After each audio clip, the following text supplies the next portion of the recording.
adik akan ada program pembersihan pantai, melukis mural, dan kita baru selesai program bersama komuniti Pulau Besar. Nanti kita akan ke pulau ke Tanjung Balang untuk berjumpa dengan komuniti Pulau Tinggi pula. Okey, salah satu aktiviti yang biasa Jabatan Perikanan buat adalah snorkeling. Dan ini adalah apa? Karang. Karang tu haiwan ke tumbuhan? Haiwan. Pandai. Biasanya orang akan jawab tumbuhan lah, tapi sebenarnya karang adalah haiwan. Tapi ada dua plankton yang melekat kepada yang simbiosis dengan coral yang selalu orang ingat dia adalah tumbuhan lah. Dan saluran makan dan pencernaan adalah di tempat yang sama. Dan kita akan tengok berbagai-bagai jenis karang lah pada petang nanti. Kutipan V di Taman Laut, dan ini contoh-contoh kuponnya lah yang Malakoff dah tengok, dan ini adalah fungsi-fungsi kenapa kita kutip cas tu lah. Okey, jom kita. 13 buah pulau sebelum tahun 2023. Sebab pada tahun 2023 kita tambah lagi perwataan 7 pulau dan 4 batuan lah di Taman Laut Johor. Konsisten untuk membasmi COT ni, crown of thorn ni. Tapi sebenarnya aktiviti program kesedaran macam beach clean up ni adalah sebahagian aktiviti yang mudah dan boleh dibuat. Macam kita hari ni lah. Untuk makluman tuan-tuan, puan-puan, cikgu, hari ni pada Sabtu ke-3 September setiap tahun adalah ICC, International Coastal Cleanup. So hari ni hari yang betul lah tuan-tuan, puan-puan datang. So hari ni memang ICC punya hari. Kita memang boleh buat ICC ni. ICC ni benda simple, tak perlu snorkeling, tak perlu alat, beach cleanup. Tapi bila tuan-tuan, puan-puan, adik-adik tengok sampah-sampah tu, kita akan tahu yang boleh tak kita meminimalkan penggunaan tu. Salah satu contoh itulah plastik one single use plastik tu, single use plastik tu. Jadi bila Malakoff hari ni ada bagi beg tu pun adalah salah satu daripada ICC ni konsep untuk meminimalkan single use plastik. Macam oleh semua, cuma kita perlu ada komitmen untuk datang dan buat bersama. Ini adalah satu projek besar, Tukun Artificial Reef. Tukun memerlukan kos yang besar, biasanya RM200,000 ke atas. Dan ini adalah komitmen kerajaan kepada masyarakat lah. Dan setiap tahun kita biasanya akan melaburkan tukun. Pada tahun ni kita akan laburkan 12 unit tukun, 6 di Mertang dan 6 di Lima. Memang ada. Dan kalau Malakoff ada peruntukan lebih pun boleh untuk buat program ni, dan memang insya-Allah memang berkesan lah.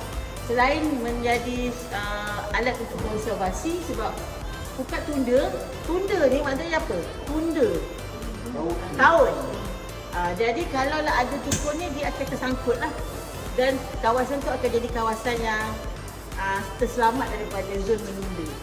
Dan selain tu dia akan jadi artificial reef, tukun tiruan. Akan ada menjadi habitat untuk ikan dan hidupan laut. Baguslah, cuma kosnya besar. It depend on the size lah. Memang saiz dia besar. Saiz dia memang biasanya memang 20 lah. Besar. Kalau kecil tak sesuai untuk dia, tak sesuai untuk dia, jadi takut dia sampah. Kita tak nak. Okey, 13 buah pulau yang dinyatakan sebagai taman laut sebelum tahun 2023. Sebab pada tahun 2023 keluasan taman laut di Johor meningkat. Tadi kita daripada pulau besar dan kita ke pulau tinggi. Adik-adik tadi melintas pulau besar sebenarnya dan ke pulau tinggi. Cikgu kan? Pulau besar tu masih depan Pulau Sibu, Tanjung Lembah. Okey, jom kita tengok ni. Cleanup coastal, maksud di darat, tapi kita juga ada pembersihan dasar laut. Pembersihan dasar laut ni maksud diver kena pergi turun dan kita cari net-net yang ghost net ni untuk kita buang. Sebab kalau kita tak buang, jadi macam ni lah. Penyu, ikan akan tersangkut dan mati. Kalau ada diver boleh buat program macam ni. Dan dia macam data impact yang cepat. Diver. Jom. Jom, masuk kita keluar iPod dulu. Untuk makluman tuan-tuan, puan-puan, cikgu, adik-adik, sebenarnya penyu ada di Johor. Dan ada 2 spesies penyu di Johor yang biasa mendarat. Kalau biasa kita pergi ke Terengganu, penyunya hitam. Namanya agar. Kalau kita pergi ke Melaka, penyunya cantik, kecil. Namanya karah. Belakang ada gambar penyu karah macam mana, kecil. Mulutnya macam burung. Agar tu hitam, mulutnya bulat. Tapi di Johor, oleh kerana kita duduk di tengah-tengah, kita ada dua-dua. Karah dan agar. Ini penyu betul yang diawet. Agak-agak karah ke agar? Dah mati dah. Tengok poster, tengok penyu ni karah ke agar? Jawapannya karah.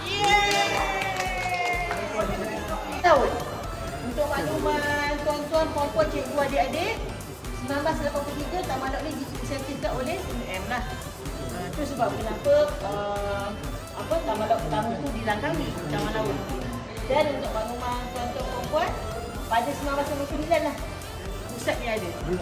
Dan untuk makluman juga mungkin tuan-tuan, puan-puan confuse Jabatan Laut, Taman Laut, Jabatan Perikanan. Jabatan Laut di bawah Kementerian Pengangkutan. Itu sebab nama-nama IC saya nak tu. Sebab kita nak port clearance.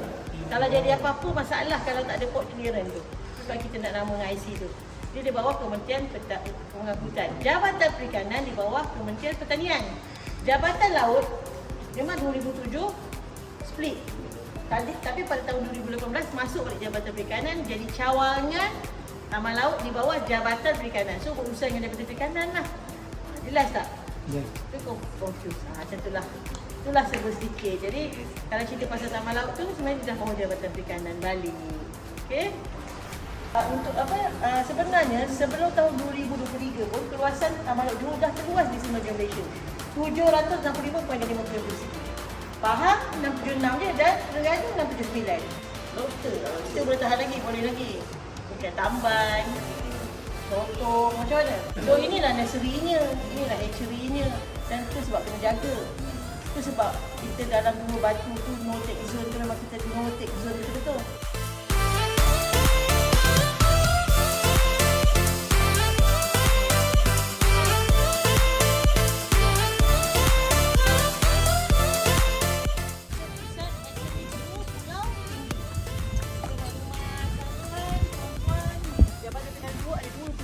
Satu di Pulau Tinggi dan satu di Pulau Besar. Pulau Tinggi kita dah mula 2 tahun. Kita beli telur penyu daripada komuniti dan sebenarnya komuniti lah tahu bila penyu ni naik. Hatchery kita boleh buat besar, elok, tapi kalau telur penyu tak ada masalah. Dan masalah utama telur penyu hatchery ni adalah telur tu. Sebab kita bukan tahu kat mana penyu naik, bila penyu naik. Penyu naik pada bulan 3 sampai bulan 9 itulah. Dan ni dah last dah ni. Dan memang kerjasama daripada komuniti amat penting. Memang telur penyu ni kita boleh beli dengan komuniti dan biasa satu sarang tu 120 sampai 140 lah. Dan untuk makluman tuan-tuan puan-puan, atap ni dibuat bukanlah untuk kita memberi taklimat. Ada fungsi kenapa kita buat ada atap dan terbuka. Okay, apa fungsi dia? Kita dah tahu. Tahu tak? Jawab. Okey. Dia adalah untuk membagikan jantina. Yang kedua betina, yang kedua betina yang panas jantan. Nanti ada yang salah sikit. Okey, kita balik jantina dia. Yang kedua jantan. Okey, khusus lagi. Patut kau datang tahun ni sebab dah lupa. Dah lupa. Betul sebab suhu mainkan peranan penting untuk menentukan jantina penyu. Kenapa kita sensitif sangat pasal jantina? Jantan penting, betina pun penting. Hanya penyu betina naik semula ke darat. Kalau penyu jantan naik maknanya dia dah mati. Terapung mati dia baru naik. Dan kenapa penyu jantan penting? Kerana satu betina bersenyawa dengan beberapa jantan. Andai kata tak bersenyawa, telur tu akan jadi telur temelang. Dan itulah isu, macam ada isu sikit penyu di telur besar. Memang betul 120 yang kita tanam. Tapi yang jadi 7, 8, bukan kerana apa tu, temelang lah. That's why dua-dua jantina penting. Sensitif pasal jantina ni. Itulah sebab sedikit. Dan hot girl, cool man. Jantina panas. Jantan kena rendah sikit. Sebab juga kenapa ICC ni kita akan buat di tempat yang kita kebarangkalian penyu mendarat tu ada. Dan kita pun tak nak penyu ni termaskan plastik lah. So itulah kita bersikit pasal kenapa. Dan memang pilih hari ni memang pilihan yang amat tepat. ICC 2023.